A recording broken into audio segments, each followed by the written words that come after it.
Hello friends, myself Professor Sunil Gaikwad and I am welcoming to all of you in this YouTube channel.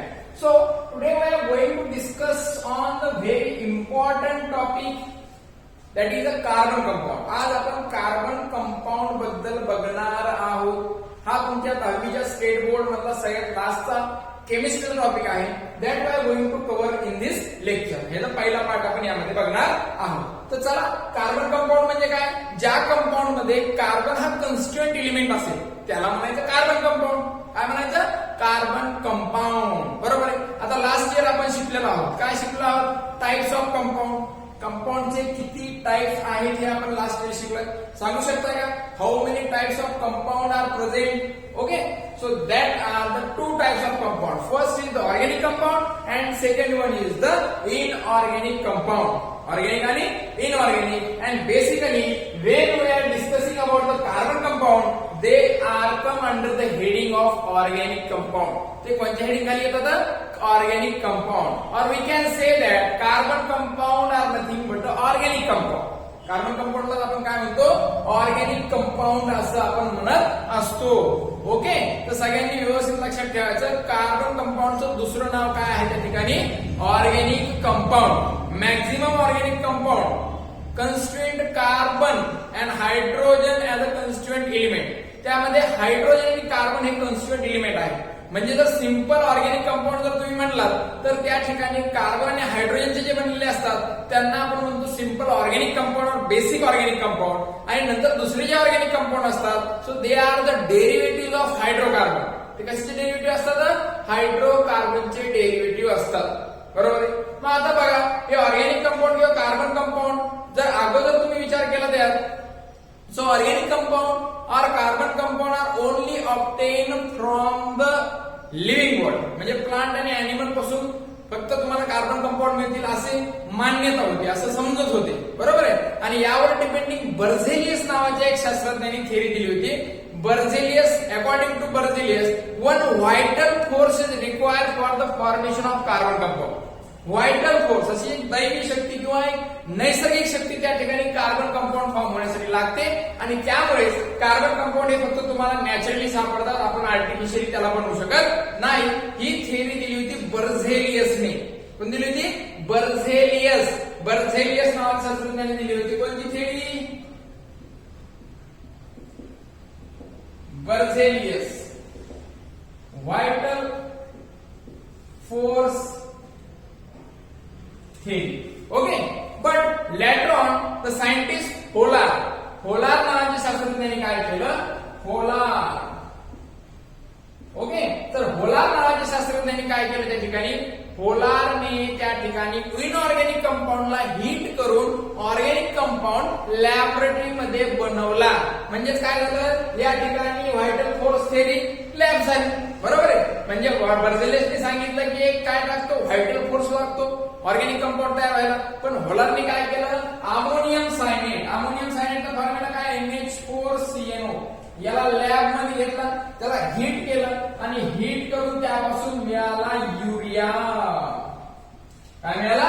Urea. बरोबर आहे. तर हे ammonium सायनेटला heat केलं, urea मिळाला. Ammonium cyanate हा inorganic compound आहे. Inorganic compound. आणि हा जो आहे तर हा आहे ऑर्गॅनिक कंपाऊंड. काय आहे? Organic compound. म्हणजे बर्झेलियसने जे सांगितलं व्हायटल फोर्स थेअरी आमका फलाना दिसताना काय करत आहे? तुम्ही लॅब मध्ये सुद्धा ऑर्गॅनिक कंपाऊंड बनवू शकता. आणि मग सगळ्या जगाचं लक्ष याकडे लागलं आणि मग रेस लागली ऑर्गॅनिक कंपाऊंड लॅब मध्ये बनवण्याची.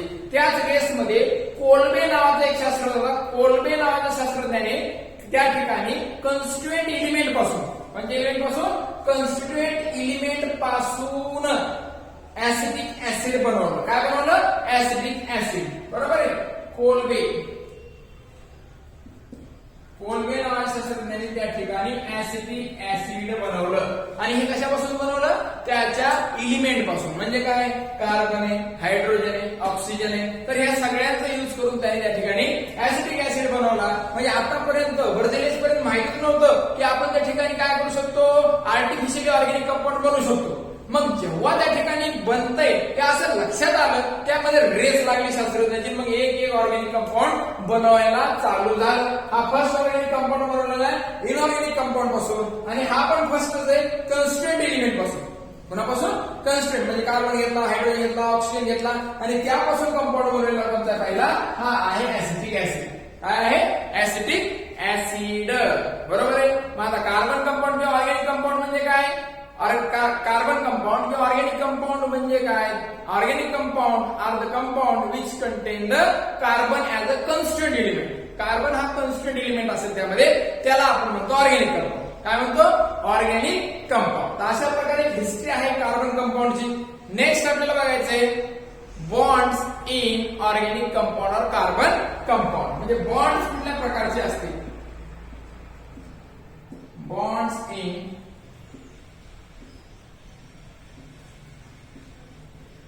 Carbon compound. तर बघा आता बॉन्ड्स इन कार्बन कंपाऊंड म्हणजे काय? बेसिकली तुम्हाला माहिती आहे, जे ऑर्गॅनिक कंपाऊंड असं इनऑर्गॅनिक. समजा तुम्ही आता आयोनिक कंपाऊंड कन्सिडर केले, म्हणजे कंपाऊंड कन्सिडर केले आयोनिक, हे इनऑर्गॅनिक मध्ये येतील. बरोबर आहे. मग आयोनिक कंपाऊंडचं जर मेल्टिंग आणि बॉइलिंग पॉईंट आपण बघितला मेटलर्जी मध्ये, तर त्या ठिकाणी आयोनिक कंपाऊंडचा मेल्टिंग पॉईंट आणि बॉइलिंग पॉईंट हा काय असतो? हाय असतो. जसं की NaCl चा मेल्टिंग पॉईंट जर बघितला तर 800 डिग्री सेल्सिअस. काय? 800 डिग्री सेल्सिअस. म्हणजे जनरली तुम्ही विचार केला तर आयोनिक कंपाऊंड चा मेल्टिंग आणि बॉइलिंग पॉईंट हाय असतो. बरोबर. नेक्स्ट, आयोनिक कंपाऊंड और good conductor of electricity. Ionic compound काय आहे? तर गुड कंडक्टर ऑफ इलेक्ट्रिसिटी. समजलं? तर हे इलेक्ट्रिसिटीचे गुड कंडक्टर आहे. पण जेव्हा तुम्ही कार्बन कंपाऊंडची स्टडी केली, त्यामध्ये त्यांचा मेल्टिंग आणि बॉइलिंग पॉईंट हा खूप लो होता, म्हणजे -150च्या पुढे त्यांचा मेल्टिंग पॉईंट होता. बरोबर आहे. मग आता मला सांगा, आयोनिक कंपाऊंडचा मेल्टिंग पॉईंट हाय असतो आणि कार्बन कंपाऊंड जर मेल्टिंग पॉईंट तुम्ही कन्सिडर केला तर हा मायनस मध्ये आहे. म्हणजे काय? यातून काय प्रूव्ह होत आहे की त्या ठिकाणी कार्बन कंपाऊंड मध्ये आयोनिक बॉन्ड अब्सेंट आहे. आयोनिक बॉन्ड काय? अब्सेंट आहे. Next, ionic compound are good conductor of electricity. Ionic compound हे काय आहे? तर इलेक्ट्रिसिटीचे गुड कंडक्टर आहेत. But organic compound are bad conductor of electricity. बरोबर आहे. मग हा बॅड कंडक्टर असेल. मग मला सांगा, जर गुड कंडक्टर असता तर आपण म्हणलं असतं की त्यामध्ये आयोनिक बॉन्ड आहे, पण हा बॅड कंडक्टर म्हणजे हे प्रूव्ह करतो तुम्हाला की त्या ठिकाणी ऑर्गॅनिक कंपाऊंड मध्ये आयोनिक बॉन्ड नाहीये. बरोबर आहे. म्हणजे organic compound does not content ionic bond. मग आता आयोनिक बॉन्ड नाहीये तर मग कोणतं बॉन्ड आहे तेच आपल्या ठिकाणी बघायचं आहे. बरोबर आहे. नेक्स्ट, आता मला सांगा, जर आयोनिक बॉन्ड कार्बनला फॉर्म करायचं असेल, carbon atomic number 6, electronic configuration 2 आणि 4. बरोबर आहे. नेक्स्ट, आता जर याला दोन चान्स, एक तर तो 4 इलेक्ट्रॉन देऊन हेलियमचं इलेक्ट्रॉनिक कॉन्फिगरेशन आपण करू शकतो, किंवा 4 इलेक्ट्रॉन घेऊन निऑनचं इलेक्ट्रॉनिक कॉन्फिगरेशन अक्वायर करू शकतो. मग आता 2, 4. बरोबर आहे. मग आता या ठिकाणी बघा, कार्बन 2, 4 आहे, 2 आणि 4. बरोबर आहे. मग इथं काय केलं, त्यांनी 4 इलेक्ट्रॉन देऊन टाकले. मग त्या ठिकाणी कार्बन तुम्हाला कोणतं इलेक्ट्रॉनिक किंवा कोणतं इलेक्ट्रॉनिक कॉन्फिगरेशन मिळेल? हेलियमचं. पण त्यावेळेस 4 इलेक्ट्रॉन दिल्यामुळे कार्बनवर 4+ येतो. काय तो? 4+. नेक्स्ट, आता इम्प्रूव्हच्या केसमध्ये बघितलं त्या ठिकाणी 2, 4+ आणि 4 इलेक्ट्रॉन घेतले तर हा काय? 4- आणि कोणाचं इलेक्ट्रॉनिक कॉन्फिगरेशन येईल? निऑनचं. पण दोन्ही केसमध्ये बघा मित्रांनो, कारण हे आपण म्हणतो 1 इलेक्ट्रॉन दिला, 2 इलेक्ट्रॉन दिला, हे एवढं इझी नाहीये. इलेक्ट्रॉन बाहेर काढण्यासाठी तुम्हाला आयोनायझेशन एनर्जी किंवा आयोनायझेशन एन्थाल्पी द्यावी लागते. म्हणजे जी एनर्जी इलेक्ट्रॉन बाहेर काढण्यासाठी रिक्वायर आहे त्याला आयोनायझेशन एन्थाल्पी किंवा आयोनायझेशन एनर्जी म्हणतात. बरोबर आहे. मग जर ह्याला एनर्जी द्यायचं म्हटलं तर यातून इलेक्ट्रॉन बाहेर काढणं एवढं इझी नाही. खूप मोठ्या प्रमाणात एनर्जी तुम्हाला द्यावी लागेल जर 4 इलेक्ट्रॉन बाहेर काढायचे असतील तर. आणि त्यामध्ये एखाद वेळेस जो कार्बनचा ऍटम आहे त्याचं डिस्ट्रक्शन, त्याचं फ्युजन, त्याचं फिशन होऊ शकतं. फिशन म्हणजे काय? तो ब्रेकडाऊन होऊ शकतो. बरोबर आहे. Means it is not easy. बरं, तुम्ही सगळ्या कंडिशन मेंटेन करून केलं 4+, तर हा हायली अनस्टेबल स्पीसीज आहे. काय? 4+ असला तर तो हायली अनस्टेबल असतो. यावर 4+ आहे, मग हा हायली अनस्टेबल आहे आणि त्यामुळं हा स्पीसीज किंवा ही स्पीसीज एक्झिस्ट करू शकत नाही. सेम केस इकडं 4 इलेक्ट्रॉन तुम्ही त्याला देता असं म्हणतो, पण ते इझी नाहीये. कारण त्यामध्ये अगोदरचे इलेक्ट्रॉन त्याला रिपल्शन शो करत असतात. म्हणजे नवीन एखादा इलेक्ट्रॉन येणार असेल तर अगोदरचे इलेक्ट्रॉन काय करतात? त्याला रिपल्शन शो करतात. त्यामुळं या ठिकाणी 1, 2, 3, 4 इलेक्ट्रॉन त्यामध्ये ऍड करणं सुद्धा इम्पॉसिबल आहे. बर तुम्ही मोठे सायंटिस्ट आहेत, तुम्ही काय केलं यार, पण त्या ठिकाणी -4 आलं. -4 सुद्धा highly highly highly unstable species आहे, त्यामुळे ही पण एक्झिस्ट करू शकत नाही. मग मला सांगा, कार्बन हा कॅटायन पण फॉर्म करू शकत नाही, एनायन पण फॉर्म करू शकत नाही, मग दोन्ही फॉर्म करू शकत नाही म्हटल्यानंतर तो आयोनिक बॉन्ड फॉर्म करेल का? नाही. बरोबर आहे, आयोनिक बॉन्ड फॉर्म करणार नाही. Instead of that carbon share the electron between the atoms. हा इलेक्ट्रॉन देणार पण नाही, इलेक्ट्रॉन घेणार पण नाही. They share the electron in between them. बरोबर आहे, ते इलेक्ट्रॉनची शेअरिंग करतात आणि कोव्हॅलेंट बॉन्ड फॉर्म करतात. कोणतं बॉन्ड फॉर्म करतात? Covalent bond. आता इलेक्ट्रॉनची शेअरिंग केल्यामुळे दिला नाही, घेतला नाही, मायनस प्लस चार्ज याचा काही संबंध आहे का? नाही. मग मायनस चार्ज येत नाही, प्लस चार्ज येत नाही, म्हणजे स्टेबल आहे. अनस्टेबलचा पण काही संबंध नाही. मग अशा प्रकारे त्या ठिकाणी कार्बन कंपाऊंड किंवा ऑर्गॅनिक कंपाऊंड मध्ये कोणते बॉन्ड असतात? Covalent bond. कोणते बॉन्ड असतात? Covalent bond. So what is the definition of covalent bond? The chemical bond which is formed by equal sharing of electron.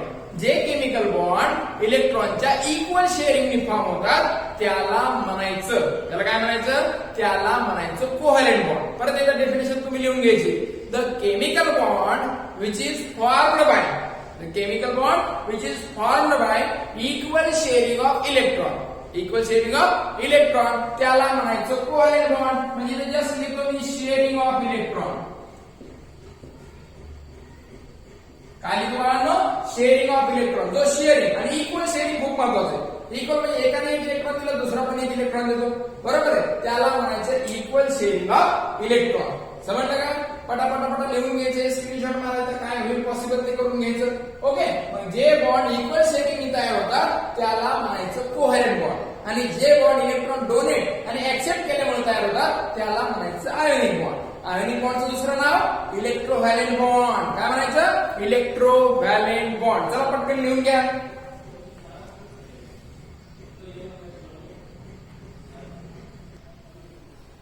हा चला आपण बघितलं इलेक्ट्रॉन शेअरिंग केल्यामुळे कोणता बॉन्ड तयार होतो? Covalent bond.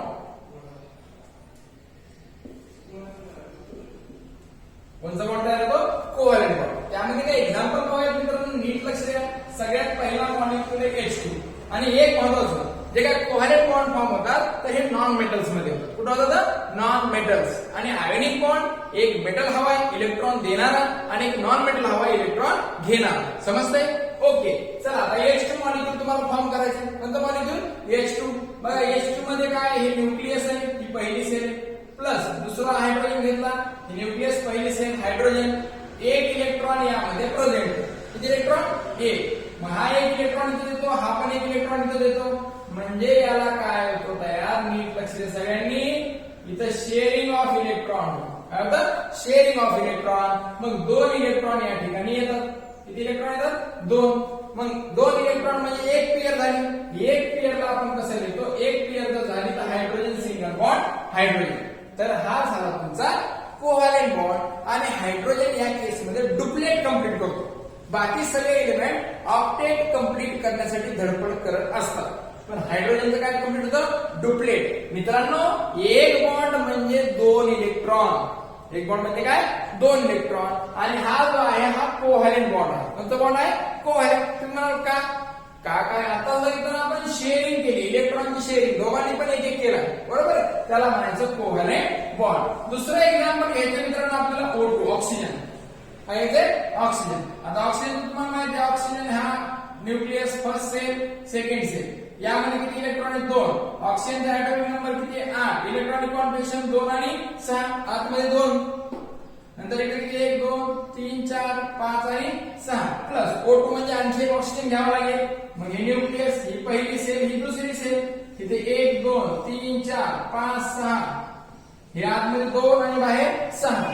मग हे काय करतात? त्या ठिकाणी इलेक्ट्रॉन शेअर करतात. काय शेअर करतात? इलेक्ट्रॉन. लक्षात ठेवायचं, आउटर मोस्ट सेल मध्ये इलेक्ट्रॉनच फक्त शेअरिंग मध्ये पार्टिसिपेट केला, आतमधले इलेक्ट्रॉन पार्टिसिपेट करत नाही.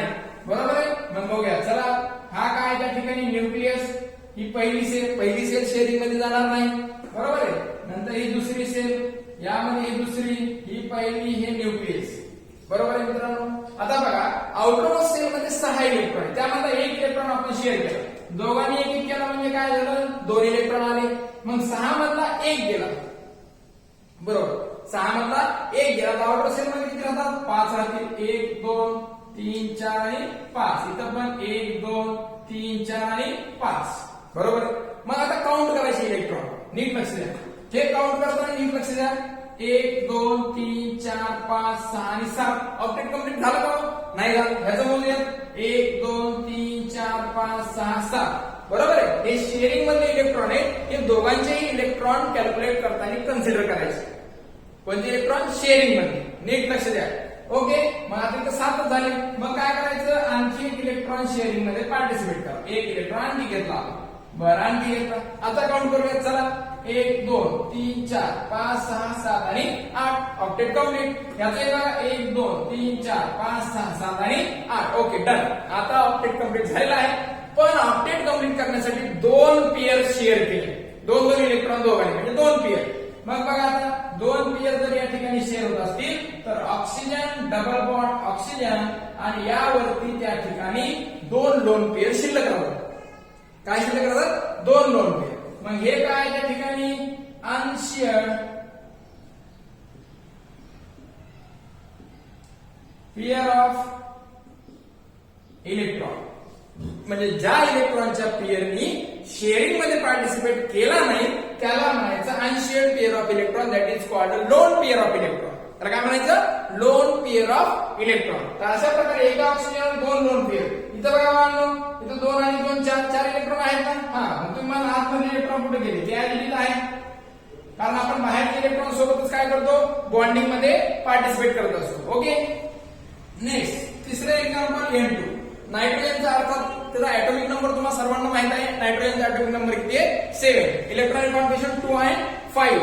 म्हणजे बाहेरचे 5 इलेक्ट्रॉन आहेत तेच फक्त बॉन्डिंग मध्ये पार्टिसिपेट करतात, आतमध्ये दोघं करणार नाही. Keep this in your mind. Okay, तर हे पहिला न्यूक्लियस, ही पहिली सेल, नंतर ही दुसरी सेल. इथं 2 इलेक्ट्रॉन, बाहेरच्या सेल मध्ये किती येतात, 5 इलेक्ट्रॉन. Okay, good. इथं न्यूक्लियस, पहिली सेल, दुसरी सेल. इथं 2 इलेक्ट्रॉन, बाहेरच्या सेल मध्ये किती येतात, 5 इलेक्ट्रॉन. ओके, मग आता या ठिकाणी एक इलेक्ट्रॉन काय करायचा, शेअर करायचा. बरं, केला शेअर, बरोबर आहे. हा पण एक नायट्रोजन आहे, हा पण एक नायट्रोजन. शेअर केला. मग काय करा, आता सारखं शेअरिंग मध्ये पार्टिसिपेट करा. तर हे झालं शेअरिंग मध्ये पार्टिसिपेट. ओके, दोन्ही शेअरिंग. मग आता एक इलेक्ट्रॉन शेअर केला, मग एक पेअर तयार झाले. किती पेअर तयार झाले, 1. नीट लक्ष द्या. 5 आहेत आउटरमोस्ट पेअर म्हणजे त्यामधला 1 आला. 1 आला म्हणजे किती राहिले, त्यामध्ये 4 राहिले. किती राहिले, 4. आणि यामध्ये पण किती राहिले, 4.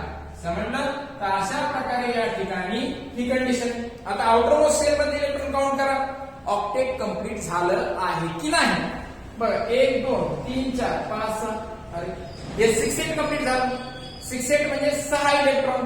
नंतर 1 2 3 4 5 6, हे पण 6 झाले. ऑक्टेट कंप्लीट झाला नाही. मग आणखी एक इलेक्ट्रॉन शेअर करा. मग दोन्ही मधला पण एक इलेक्ट्रॉन जाईल. इथला एक इलेक्ट्रॉन आपण पुसूयात, इथला एक पुसूयात. एक इलेक्ट्रॉन शेअरिंग मध्ये गेला. आता काउंट करायचं, नीट लक्ष आता होईल. 1 2 3 4 5 6 7. अरे आणखी एक कमीच पडला. 1 2 3 4 5 6 7. मग आणखी एक इलेक्ट्रॉन शेअर करूयात आपण.